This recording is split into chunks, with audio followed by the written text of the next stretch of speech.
झापाको भद्रपुर नगरपालिका वडा नम्बर 2 र 3 मा अवस्थित एक ऐतिहासिक, धार्मिक तथा पर्यटकीय स्थल जहाँ हरेक वर्ष माघ शुक्ल पूर्णिमाको पावन दिन किच्चक बध मेला भव्य रूपमा लाग्ने गर्छ।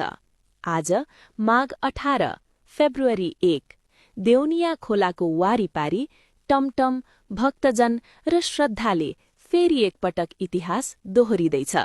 यो मेला केवल भद्रपुरको मात्र होइन, बिर्तामोडदेखि चन्द्रगढी, राजगढ, गोलधाप, जलथल, पृथ्वीनगर, कञ्चनकवल, बनियानी, पथरिया, बगाना, बालुवाडी र छिमेकी मुलुक भारतबाट समेत हजारौं भक्तजन यहाँ उपस्थित हुने गर्दछन्।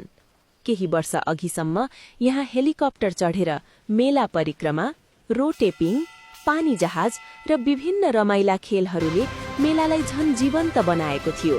तर यस वर्ष ती मनोरञ्जनात्मक खेलहरू निस्तेज गरिएको छ। यसको कारण के हो? मेला व्यवस्थापन समितिले बनाएको भिडियो हेर्नुभयो भने सबै कुरा स्पष्ट हुनेछ। खैर, रमाइलो केही कम भए पनि धार्मिक आस्था, ऐतिहासिक महत्व र जनविश्वासले भरिएको यस वर्षको किच्चक बध मेला पनि निश्चय नै ऐतिहासिक बन्नेछ। त्यसैले धर्म, संस्कृति र इतिहाससँग नजिकिन चाहनुहुन्छ भने परिवार, इष्टमित्र सहित किच्चक बध मेला आउनुहोस्।